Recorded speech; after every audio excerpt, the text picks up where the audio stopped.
ஆண்டவரும் அருமை இரட்சகருமாக இருக்கிற இயேசு கிறிஸ்துவின் ஆச்சரியமான நாமத்தில் தினமும் கர்த்தருடைய சத்தத்தை கேட்டுக்கொண்டிருக்கிற என்னுடைய பிள்ளைகளை வாழ்த்துகிறேன், ஆசீர்வதிக்கிறேன். நீங்கள் ஆசீர்வதிக்கப்பட்டவர்கள். இந்த நாளிலும் கூட பரிசுத்த தேவன் உங்களை பார்த்து திருவளம் பற்றி கொண்டிருக்கிற ஒரு வார்த்தை, உன் பாடுகள் மாறுன்னு ஆண்டவர் பேசி கொண்டிருக்கிறார். உன் வாழ்க்கையில் இந்த பாடு ஏன் என் வாழ்க்கையில் கர்த்தர் அனுமதித்தார் என்பதை நாம் புரிந்து கொள்ள வேண்டும்.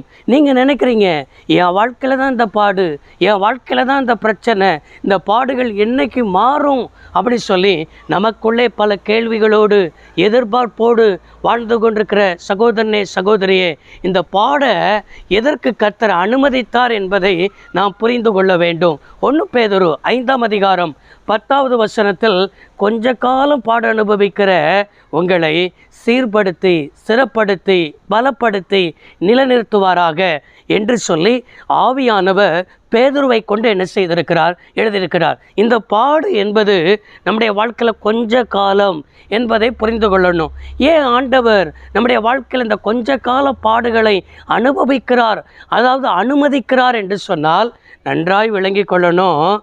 இந்த பாடுகள் நம்மளை சீர்படுத்துவதற்கு என்பதை விளங்கி கொள்ளணும். சில சமயத்தில் நம்முடைய வாழ்க்கையில் ஆண்டவர் வைத்த பாதையை விட்டு நம்ம வழி விலகி போகும்போது, இல்லைன்னா வழி மாறி போகும்போது, நம்மளை சில காரியத்திற்கு சீர்படுத்துவதற்காகவே ஆண்டவர் சில பாடுகளை தேவன் அனுமதிக்கிறார்.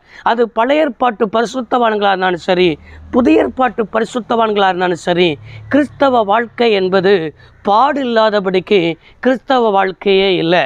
இயேசுவே சொன்னார், ஒருவன் என்னை பின்பற்றி வர விரும்பினால் அவன் தன்னைத்தான் வெறுத்து அனுதினமும் என் சிலுவை எடுத்துக்கொண்டு என்னை பின்பற்றி வர கடவன். சிலுவை என்றாலே என்ன? பாடுதான் சிலுவை. இந்த பாடுதான் நம்முடைய வாழ்க்கையில் நாம் செய்கிற தவறுகளை உணர்த்தும்.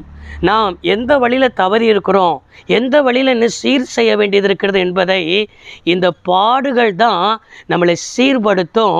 இந்த பாடுகள் தான் நம்மளை சிறப்படுத்தும். நான் இருக்கிறேன், நீ கவலைப்படாத, நான் உன் கூட தான் இருக்கிறேன் என்று சொல்லி நம்மளை சிறப்படுத்தும், நம்மளை பலப்படுத்தும். நம்ம ஆண்டவருக்குள்ளே பலப்படுவதற்கு, அது மாத்திரமல்ல, ஆண்டவருக்குள்ளே நம்மளை நிலைநிறுத்துவதும் இந்த பாடு தான். இப்போ நீங்கள் சொல்லுங்கள் பார்ப்போம், இந்த பாடு நம்முடைய வாழ்க்கையில் நல்லதுக்கு தானே ஆண்டவர் அனுமதிக்கிறார்?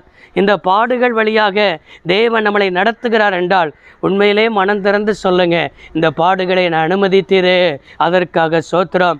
இந்த பாடுகள் வழியாக நடத்தி செல்கிறீரே, அதற்காக சோத்திரம். இந்த பாடு மாத்திரம் வராமல் இருந்தால் நீங்கள் என்றைக்கோ வழி விலகி போயிருப்பீங்க. இந்த பாடு மாத்திரம் வராமல் இருந்தால் என்னைக்கோ வழி தப்பி போயிருப்பீங்க. வழி மாறி போக வேண்டிய நீங்கள், வழி தப்பி போக வேண்டிய நீங்கள், தேவனை விட்டு தூரம் போக வேண்டிய நீங்கள், இந்த பாடுகள் தான் கிறிஸ்துவோடு கூட உங்களை அனுமதித்திருக்கிறது, கிறிஸ்துவோடு கூட வாழ செய்திருக்கிறது, கிறிஸ்துவோடு கூட அமர செய்திருக்கிறது.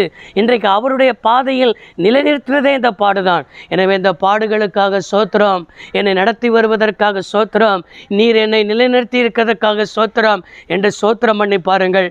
பாடுகள் மாறும்னு ஆண்டவர் பேசுகிறார். உங்களுடைய வாழ்க்கையில் இதை அனுமதித்த ஆண்டவர் இன்றைக்கு மாற்றத்தை தர விரும்புகிறார். நீங்கள் இந்த நிலையிலே சோத்திரம் பண்ணி பாருங்கள், பாடுகள் மாறும். ஜெபிப்போமா? சர்வ வல்லமையுள்ள தெய்வமே, அன்பு தகப்பனே, உடைய பிள்ளைகள் என்னென்ன ரீதியிலெல்லாம் பாடுகளோடு கஷ்டப்படுகிறார்களோ, இந்த பாடுகளை கர்த்தர் மாற்றுவதற்காக சோத்திரம். உடைய பிள்ளைகள் வாழ்ந்திருக்க, சுகித்திருக்க, நீர் வைத்த பாதையில் வந்து உமக்குள் மகிழ்ந்திருக்க கர்த்தர் கிருபை தருவீராக. இயேசு இரட்சக நாமத்தில் வேண்டி கேட்கிறோம் நல்ல பிதாவே, ஆமென். கர்த்தர் ஆசீர்வதிப்பாராக. God bless you all.